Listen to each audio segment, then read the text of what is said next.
Okay, thanks for joining me again for another video. Happy to bring this one to you. It's a pretty easy video. Horse with No Name. It's one I've been teaching for years, and it's a great beginner lesson. It was done by America back in the 70s. It's a great song. It's going to teach you the E minor chord and this D6 add 9. I'm going to go through those in a minute. Great little tune.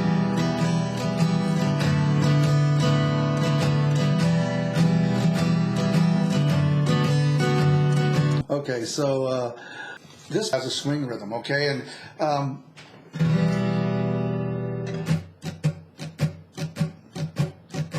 I like to use this. I actually got this from a piano teacher, and he would say, hot potato, cold potato, hot potato, cold potato. So you want to kind of get that rhythm first before we get into this. And you can see how this differs from a straight rhythm. Straight would be 1 and 2 and 3 and 4 and 1 and 2 and 3 and 4 and swung, hot potato, cold potato, 1. Okay, almost like a gallop. I mean, that's why it almost fits Horse with No Name. It's almost like you're galloping on a horse.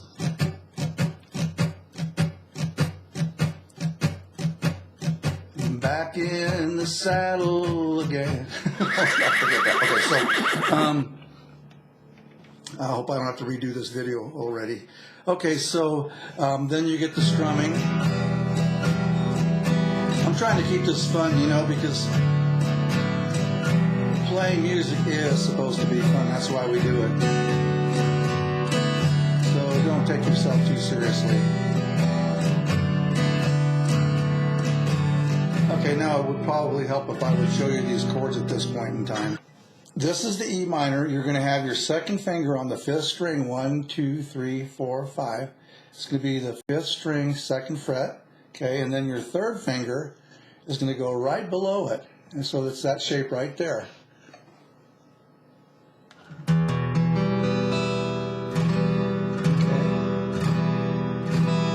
That's your E minor.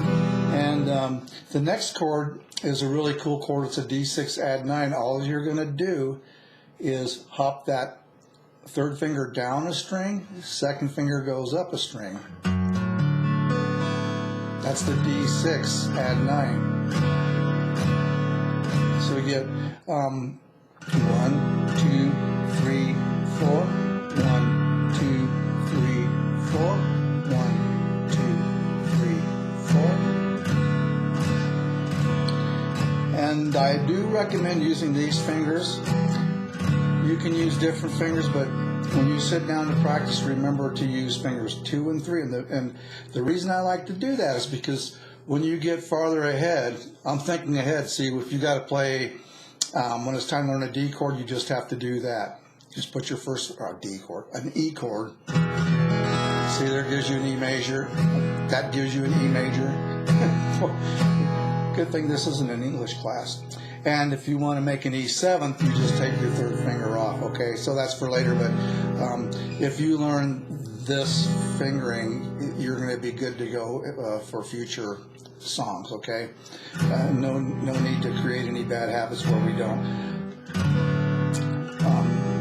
So again, when you're doing the chords, practice the chords first. And I would just do a measure at first. Just focus on the chords.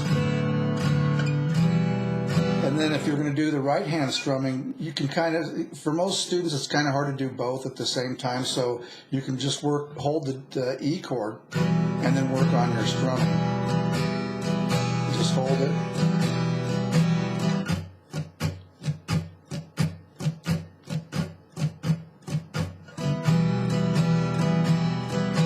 Hot potato, cold potato, hot potato.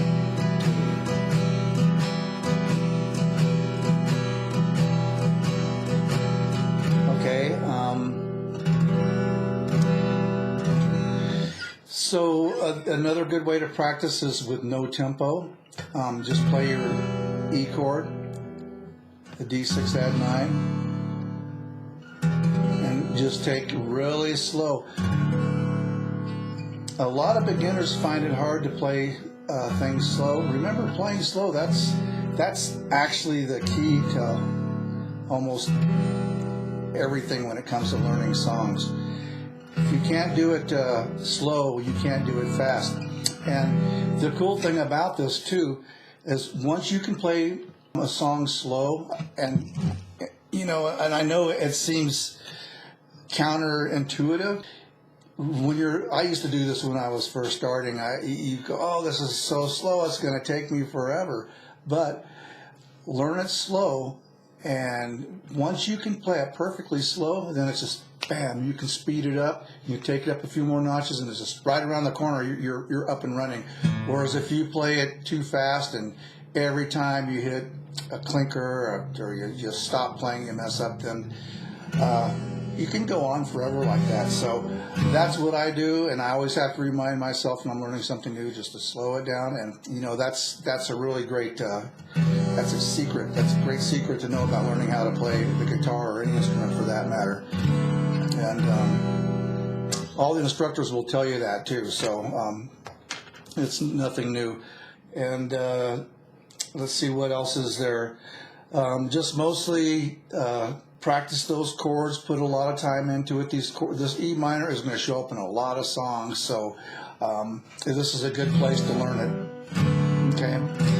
Anyways, that's about it for this video. Let me play the right beat.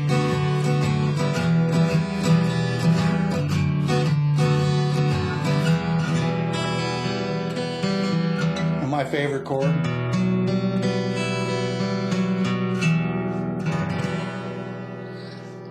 All right, folks. Well, that's it. Thank you so much for your support and dropping by and listening to my videos. So feel free to leave any comments if there's some other songs you'd like me to teach you. And I think you'll have a lot of fun with this. Anyways, thanks a bunch, and we will see you again.